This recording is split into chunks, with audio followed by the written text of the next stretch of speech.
Okay, good day everyone and welcome.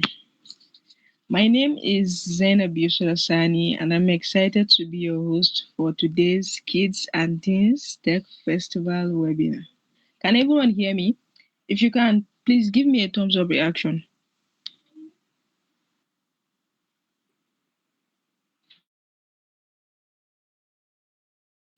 Okay, it's such a pleasure to have amazing young minds, parents, and tech enthusiasts joining us today. Technology is shaping the future in incredible ways.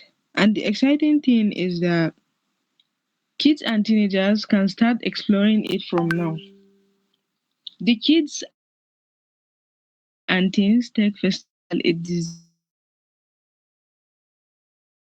designed to introduce young minds to technology and develop digital skills that can help shape their future. Today promises to be an exciting and insightful session, and we're really glad you are here to be part of it. Before we continue, would love to know who is joining us today. Kindly head to the chat box and tell us your name, where you're joining from, and your age.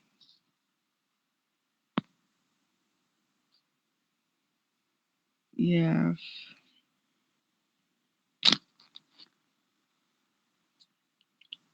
Can you guys hear me?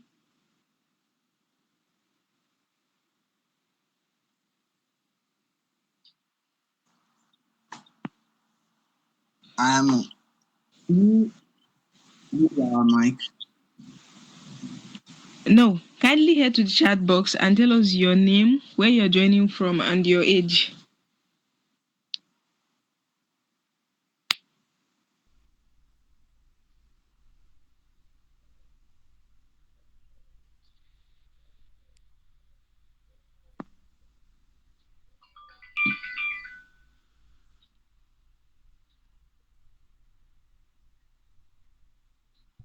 Okay. I can already see some introductions coming in. Ferami Olabi.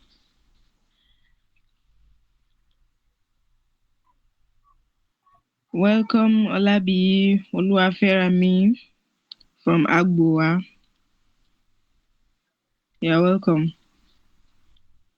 It's wonderful to have you all here with us today. Thank you, everyone. Yeah, Elizabeth from Agboa. Welcome, welcome.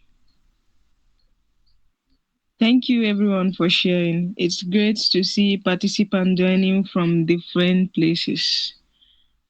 Now we'll be moving to the main part of today's section. It's my pleasure to introduce our speaker for today. Our speaker, Miss Hannatu Angud, the founder of Tech Impactors. Hannatu Angud is a data scientist, machine language expert. She holds a degree in information system science from Kwame Nkrumah University, Ghana, and holds multiple certifications across data science, machine learning, business analytics, digital marketing, and digital green skills. She's a dedicated advocate for tech inclusion and building sustainable digital solutions in tech.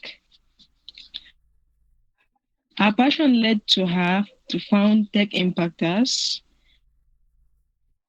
an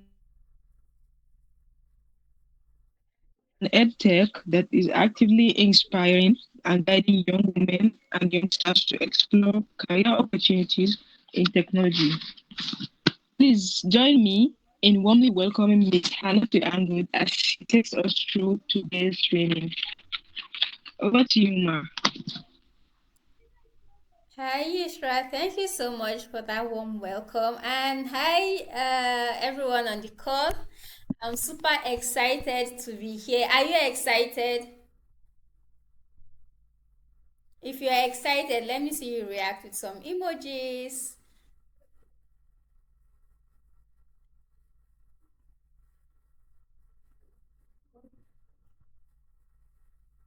Okay, okay, great. And so today we'll be looking at a topic that seems to be controversial, sort of, right? Where so pardon me while I try to share my screen and I'll be talking um from here. So it seems to be very controversial, right? Because when we talk about green planet, climate change action, we something different comes to our mind.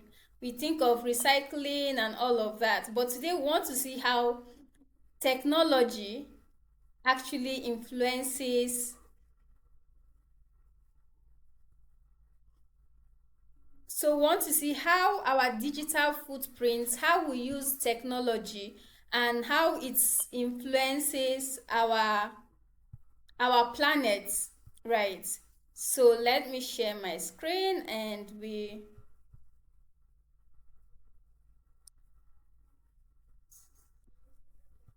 okay, so I'm presenting outside the meeting, so please confirm that you can see my screen.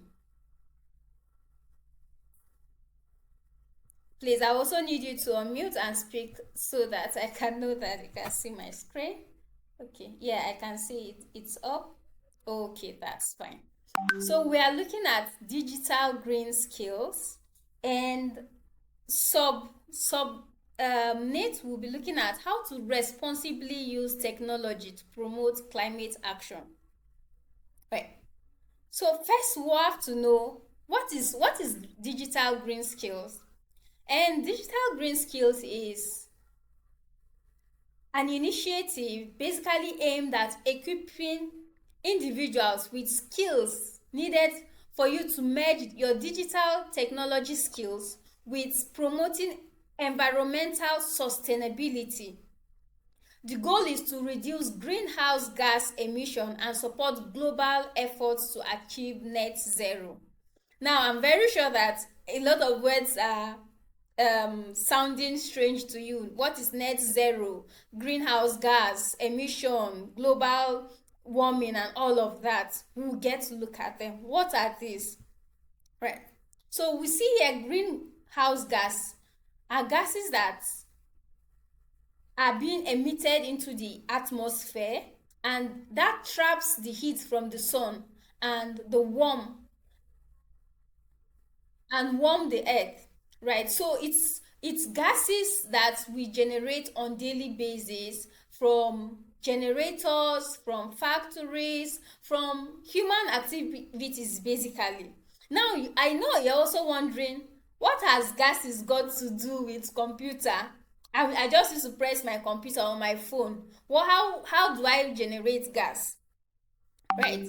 Now you see that when you access the internet, right, the we from definition, our secondary school definition in computer studies, you hear that the internet is a global interconnectedness of computers. So it means that when you try to access a resource over the internet, you're trying to access it from a computer, which is from a computer somewhere.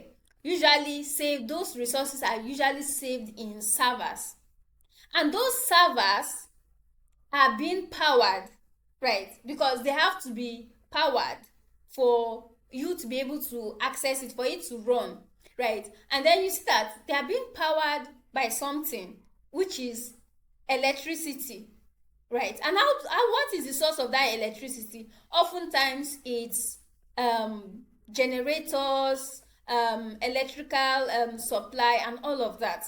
So that's those generators that help to power those servers now emit what is called greenhouse gases, or example is the carbon dioxide and methane.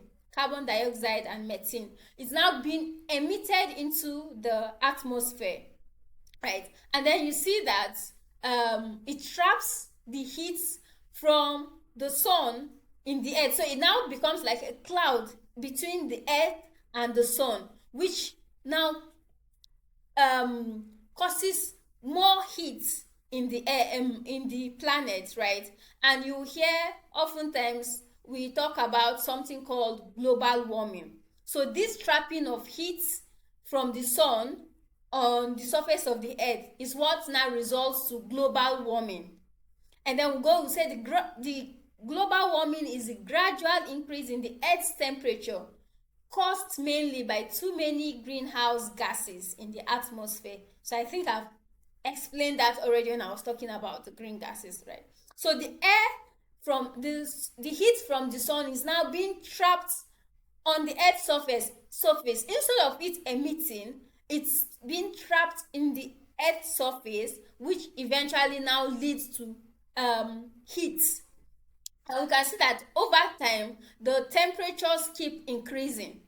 I don't know, rain fell sometime yesterday. No, the day before yesterday, that was on Thursday here in Abuja. I don't know if it also happened in other states, and I also think that it also fell in Lagos, right? We see that even our climate, our weather is being changing, right? So when that rain fell, ordinarily it's supposed to be about the first rain of the year, and at this point, mentally you just feel like, oh, it's just going to drizzle and not anything serious. So I was even at I was playing sports when the weather began to become cloudy. And in my head, I was like, oh, yeah, let me just take a little stroll home.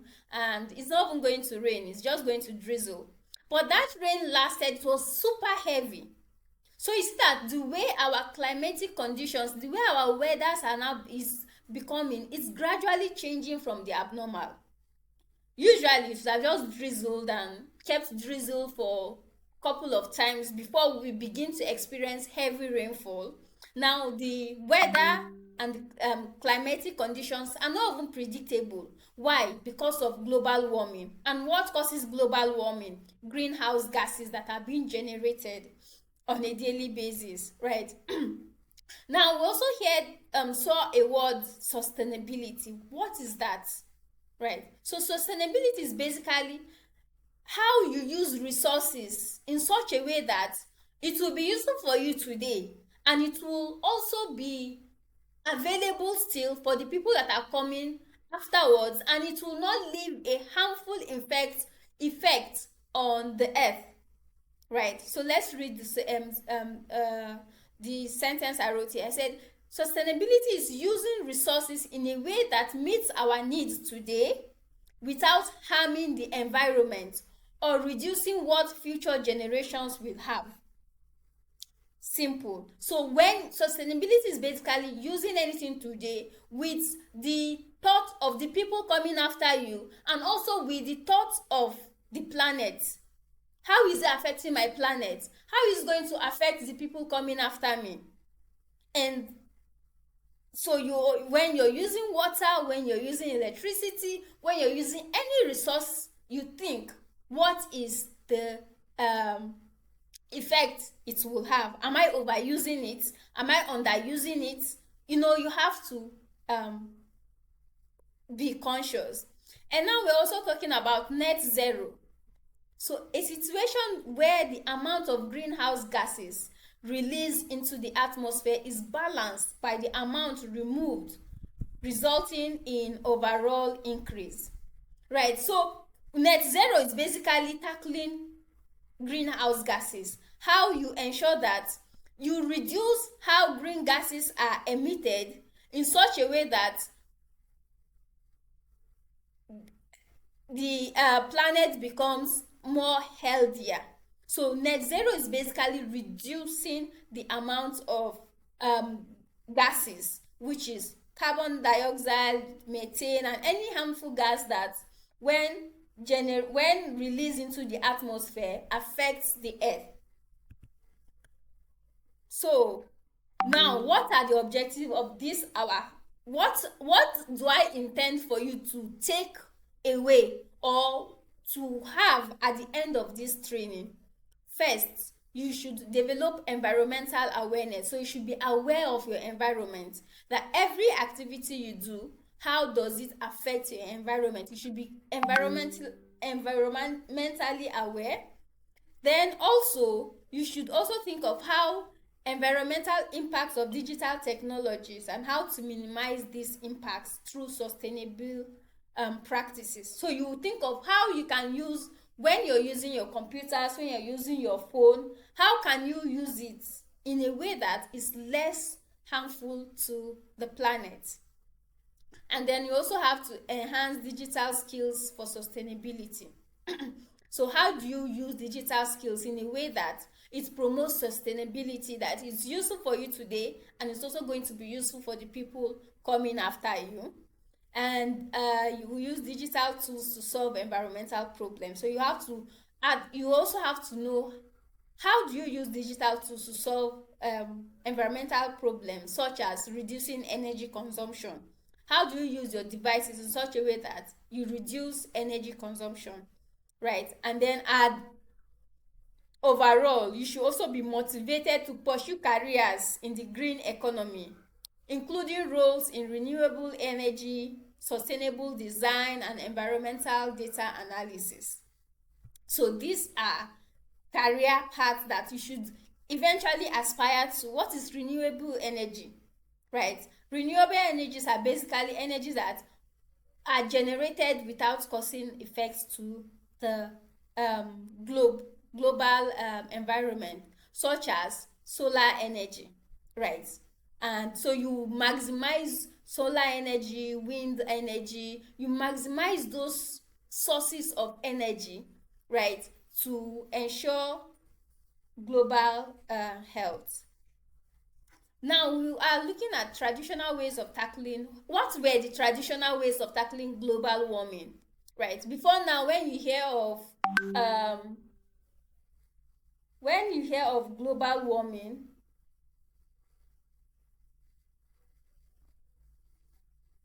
when we hear of global warming, these are what comes to our mind: reduce, reuse, recycle. Right. So this also has just been added. Now, how do you reduce? You reduce the use of earth resources. You reduce, you ensure that you minimize how you use them. If you can trek to maybe the supermarket or to church or to school, you should ensure you trek, so that the carbon dioxide that was supposed to be emitted from the car, from your trip using a vehicle to school, that you've reduced. It might be a minute number, but you reduced it, right? So let if we have 10 of us or 20 of us doing that every day for 1 year, we see that a proportional percentage of greenhouse gas will be reduced just because of our little effort. You minimize the use of electrical energy when you're not in a room, and there's no one in the room. You put up the bulbs, right? that reduces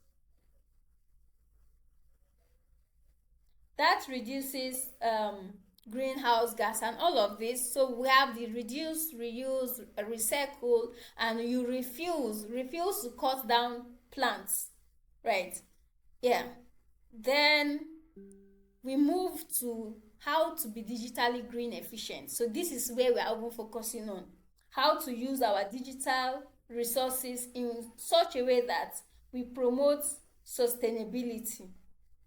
Now, one way is avoid frequently updating your app.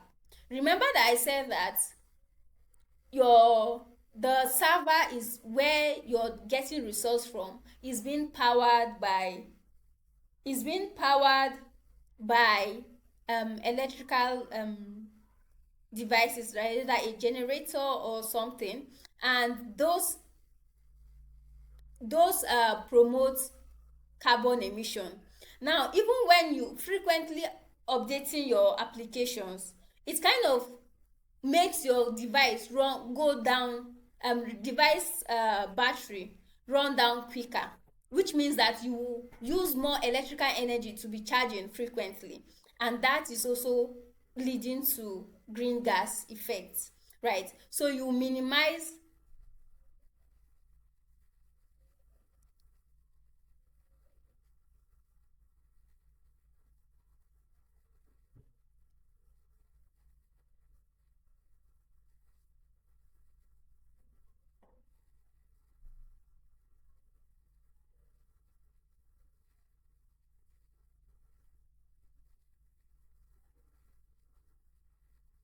Okay, confirm that you can still hear me. So you minimize how you use, how you update your apps. Ensure that you can reuse search engines by bookmarking. So instead of frequently going to search,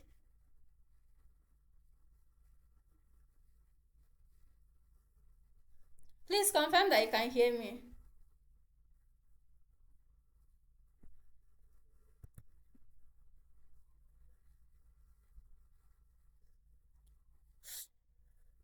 Hey, confirm that you can hear me, please.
Okay. So we're talking about how to be digitally green efficient, right? And one way is avoiding frequently updating applications. As I said earlier, um, frequent updating of applications leads to the phone batteries or your system battery draining, and which means you need to charge the device more often.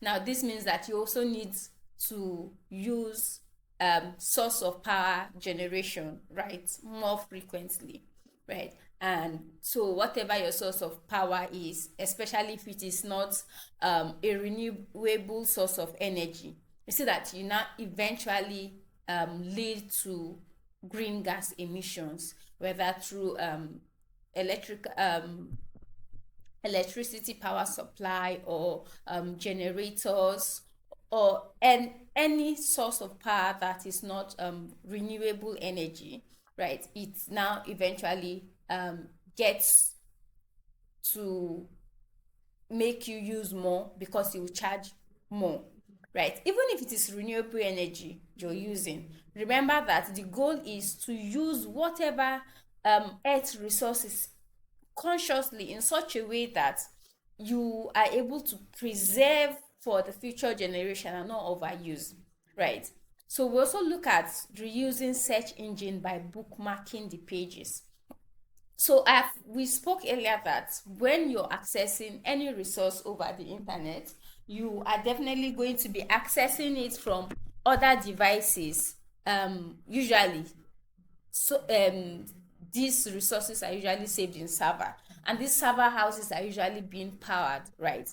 So the more you launch a new a new page, it has this search, so it has to go and search and use a lot of energy to generate, right? But then when you bookmark, frequently use search pages, right, it's already saved. It's like a saved local version on your system. You don't need to search all over again, right? You just go to your bookmarks and check that. And we'll try to do all of this at the end of the session, right? Then also you should be conscious of video resolution. I know for those of us who are movie lovers and video lovers, it's usually not so much fun to watch a video in lower resolution, right? It's the we enjoy watching it in higher resolutions, but using higher resolution means that you will have to use higher bandwidth, and higher bandwidth means you're using more energy, and the use of more energy means you're generating more gases into the planet, right? So you should use a lower resolution for videos to reduce greenhouse gas generation. And then also you can find alternative leisure activities outside phone and TV, right? So not everything has to be on phone or TV. That way you're reducing the gas you're supposed to use. Imagine you're playing a virtual game, right? You see those animations and everything. It's uses a lot of resource, energy resource. You need to even charge the devices more, your data resource and all of that, right? And so it's, instead of that, you could dedicate 2 or 3 hours to other leisure activities outside digital resources, such as maybe visit to park. You could read a book, you could just animal gaze, watch birds, anything. Just find any activity that is outside of um phone and TV to enjoy, right? Connect with people. And then another point is you can use version controls for document sharing instead of attaching documents. So imagine that we are 100 persons and I need you, those 100 persons to view a document. Ordinarily I would have shared the document to all 100 of you. And imagine that the document maybe is as low as 10 MB, right? The document is as low as 10 MB. But when 100 persons download 10 MB of a document, imagine the resource each person, the data usage each person has used 10 MB times 1000, right? So instead of that, I could just upload it on a platform, so that everybody just go to that link and view it, and they don't need to download. You see that we've cut down the resource that will be used. So version control basically is a platform that allows people to access a document. They could edit. So every person who access has their privileges set. So I could either set, so an example basically is, let's say, Google document, right? So I could upload this file to Google document, and I set the privilege to maybe Mr. Philip can edit and every other person can view, right? So that gives it the room to reduce resource consumption. Instead of everybody downloads and maybe you have to edit and forward back, so you see the forth and back, and maybe we have to do that up to 10 times. Maybe we didn't get it at the first instance, so the forth and back we have to consume a lot of digital resource. And instead of that, we just use what is called version control to share our documents. Anyone who needs to edit there. You don't need to download it to your device, right? So it cuts down on the resource usage. So another way to be digitally efficient also is that instead of streaming frequently watched videos, you just download them to your local device. So for instance, if you're using YouTube, instead of watching, let's say you like a particular YouTube music or a YouTube video, and you love listening or watching to that, maybe on a daily or maybe twice in a week or something, but you know that it's frequent, instead of having to use your data every day you're streaming, just download a local version to your device, so that when you need to listen to it, you don't need to use um network resource again. Remember that even as you're using network, already your it's um hastens your battery rundown, right, because of the bandwidth of the network. And also you're also using data still. So let's say you're watching a video 100 times, you're using maybe 20 MB of data for that 100 times, whereas you could have downloaded it at maybe 20 or 30 MB, and you don't have to access the internet again, right? So that's one way to be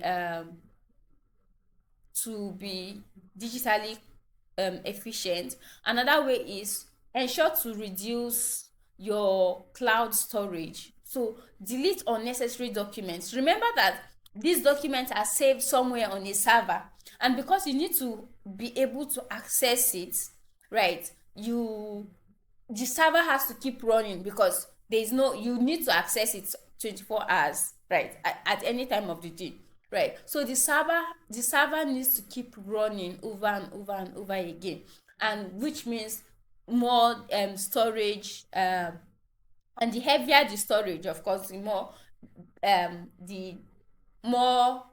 power consumption. So it's get rid of unnecessary documents on your cloud storage. So such cloud storage such as your Google Drive, your iCloud, any cloud storage platform, right? Any document that you don't need, any pictures, any video, any media that is not necessary, like they are not necessary again, you should just let them go. And also you should unsubscribe from mailing lists, right? So there are some emails that you will see a lot of emails and they are not even relevant, so unsubscribe, so that to reduce system internet resource use, right? So unsubscribe. And then we also optimize our device battery. So you need to optimize your device battery for efficiency.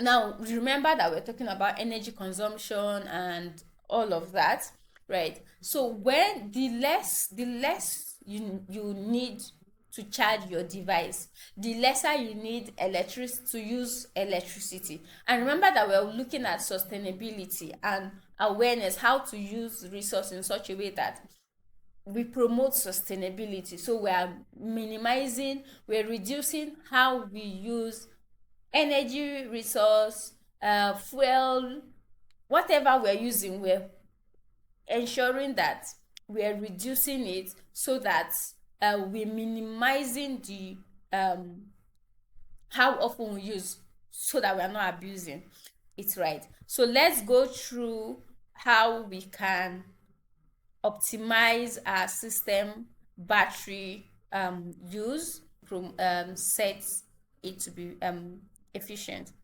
And then we'll come to energy recommendation. So you can see lower your carbon footprint by applying these recommendations. So click.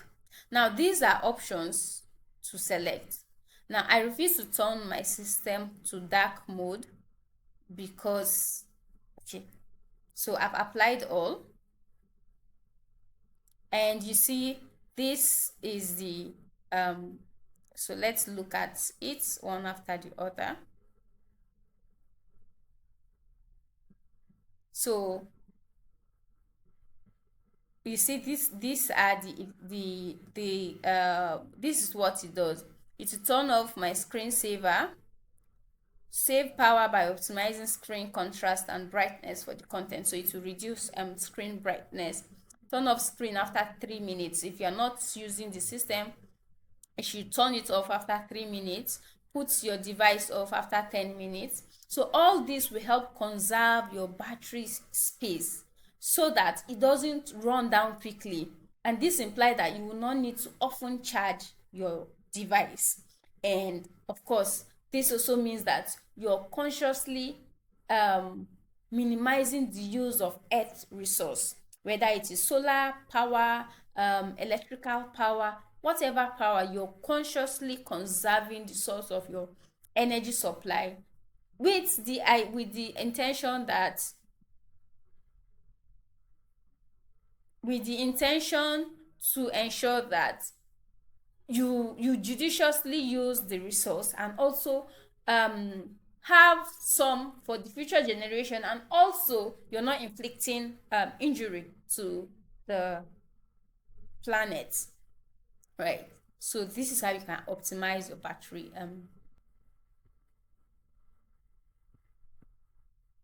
Yeah, so we've dealt with optimizing a device battery for efficiency and how you can do that. So you can also look at the steps and do that on whether your tablet or your mobile phone, right? And we also be looking at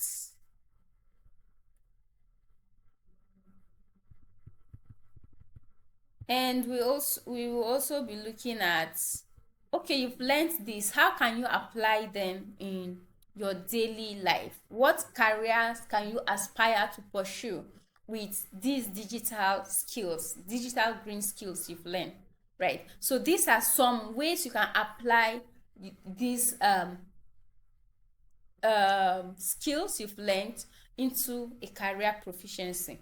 So sustainable transportation, remember we talked about how transportation, we also generate green gases from transportation. So you can look at how you can efficiently use sustainability, cleaner energy for transportation, right? And then let's see, this sustainable transportation is basically developing and using route optimization software, electric vehicle charging infrastructure, and real-time traffic management systems to reduce fuel consumption and emission from transportation.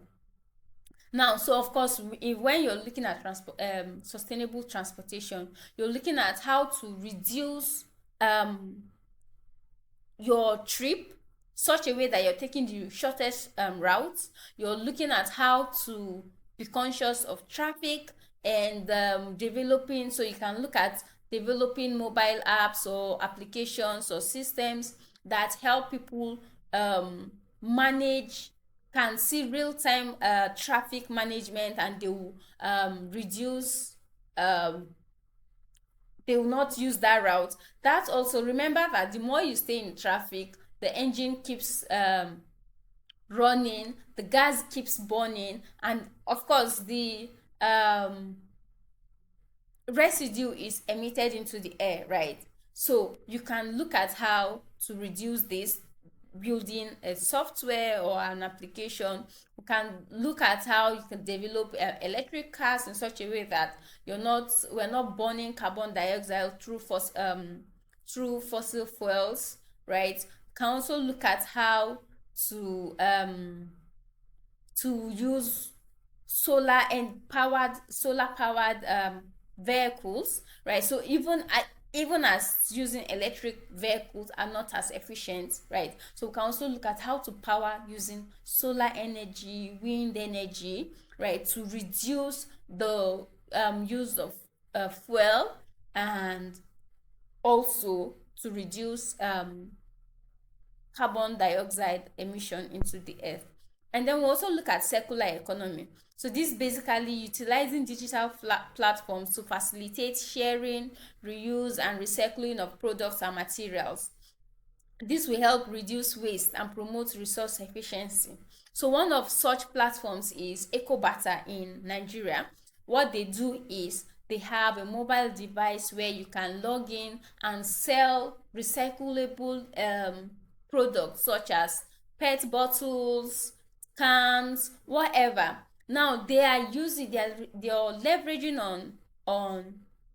on digital resource and platform to ensure that they promote recycling of um, products that ordinarily will leave landfills in the planet, right? So they do that. So you can also look in that angle. How do I come together and develop a digital platform where people can come and trade recyclables or even clothes that they don't need. Remember, we're talking about reuse, right? Some people have clothes that they are not using and they don't know what to do with them. You can have a platform like that that collects clothes from those kind of people, and maybe at a token, or those who want to give out as charity, and then you give out to people. Now we are not, those clothes now don't become waste in the economy. It becomes reusable items for someone somewhere, right? And then we also look at smart agriculture. Yes, digital green skills are applied in agriculture, such as using drones to optimize farming, using sensors, also relying on data analytics to understand the problem, and then you can now use that to promote better fertilizer application, pesticide, and all of that. It's data analytics. Integrating that with agriculture now help you to be more efficient, right? And then we have energy management. So this employs fast meters, so you can also now rely on, oh, you don't want you're building a platform so that people should not be wasting their meters. Maybe immediately there's sensors. Now it detects, oh, there's not any, and no one is in the room, and it automatically puts out the light. Basically building automation that will help to reduce energy usage, thereby promoting uh sustainability, right? So unfortunately I had to do this part of the recording pre-recorded, and so all comments should, all questions and should be dropped in the comment section, and I will always find a way to respond to them immediately you drop them. Thank you so much for joining this month's session of the Kids and Teens Tech Fest. It was unfortunate that I ran into a situation and lost out on network, but I hope the second half of the pre-recorded session we meet up, and hope to see you in the next Kids and Teens Tech Fest. Everything will be put in place and we will not have any of this situation again. Thank you. Have a great day, and I look forward to your questions and comments in the comment section.